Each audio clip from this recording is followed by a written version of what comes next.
Do you feel like you're paralyzed with problems?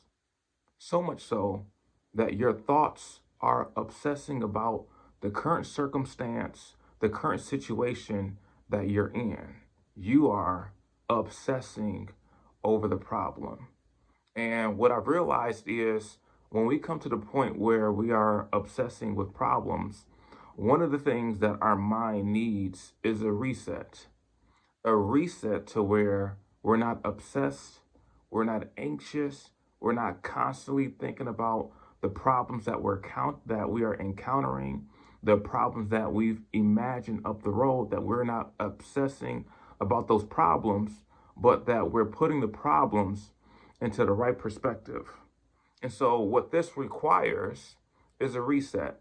So I don't care what your problem is, whether it's small, medium, large, jumbo size, whatever your problem is, God has a remedy for it.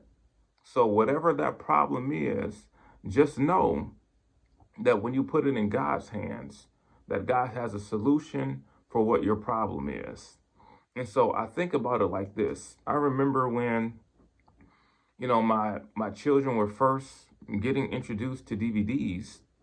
They really didn't know like what a DVD was, you know how DVDs were made, the importance of keeping it clean. And so I would always make sure that when I hold the DVDs, I would hold it up, on its edges, so that way there isn't any fingerprints on the DVDs, because we know that when there are fingerprints on the DVD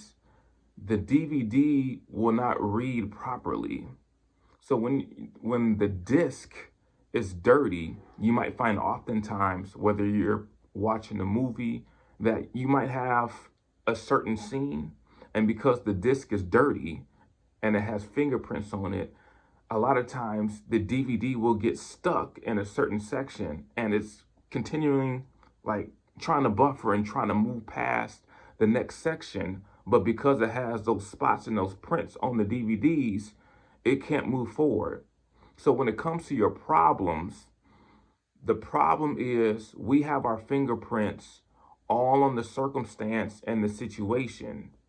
And the circumstances and the situations, these are a lot of times problems that God has to deal with. These are things that God has to handle with his hands and not our hands. Because when we handle problems with our hands that are out of our jurisdiction, we begin to contaminate and worsen the problem. And so God wants us to be able to overcome and get through problems, not obsess over them. He wants us to be able to have the ability to get through problems so that we can move on to whatever is next that God has for us.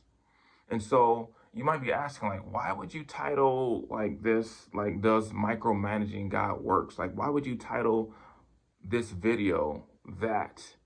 Well, I titled it because a lot of times when God is working, a lot of time when God is working and he's moving, a lot of times we become impatient. Or a lot of times when we feel overwhelmed, we feel the need to get some type of relief. And so even though we know that micromanaging does not work, certainly doesn't work with God, we still do it. We still micromanage God because we want to satisfy the delusion that progress is not being made. We want to sacrifice the delusion that, man, things are not moving fast enough. So, what exactly is micromanaging? So, the particular management style of micromanaging is having excessive control. So, these are some of the traits of micromanaging: focusing on unimportant details that has nothing to do with the big picture, setting unrealistic deadlines. Like, God, I needed this done yesterday. Or getting upset when decisions are made without your input. Or constantly monitoring their team members and redoing their work. So these are traits of micromanaging. Is it possible that you're micromanaging God?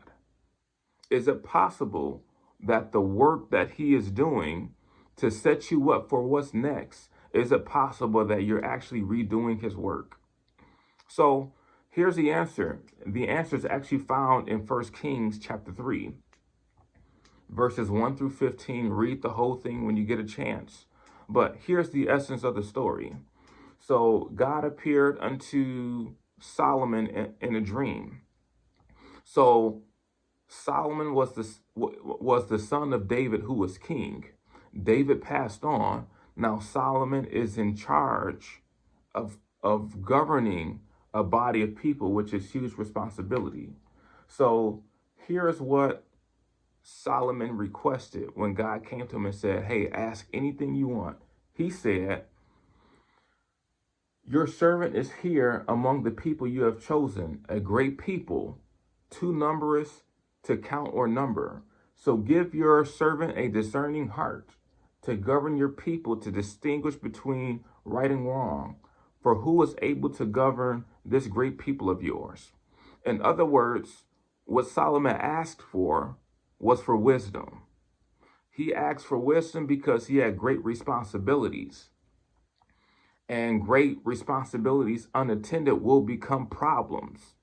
And problems mounted on problems will paralyze you. He said, before I start governing your people, before I start putting my fingerprint on this thing, Lord, I want your wisdom, because your wisdom is going to guide me. So out of the problem that you're specifically facing, have you asked God for his wisdom on what to do? Have you asked God for his guidance and his direction regarding what next move you should take? Because if you haven't, you're going to start getting your fingerprint is going to be very evident in the problems that you have. And because you're man and you're not God, you have limited capabilities. And so I charge you today, whatever problem that you have, whether it be big or whether it be small, seek God's wisdom on it. You've been too stressed out. You've been too concerned. You've been too worried. And over a long period of time, you will get fatigued. You will get burned out. And you will not be able to be at the place where God wants you to be if you're micromanaging God. Stop micromanaging God, because God has something special and something very specific for you. And if you can look past the problems that you're in and let God do his work, you let him do what he does best, I can guarantee you that the problems that you see today, they may not necessarily go away, but you will have the strength, the fortitude, and the endurance to move forward and to move out. God bless you all.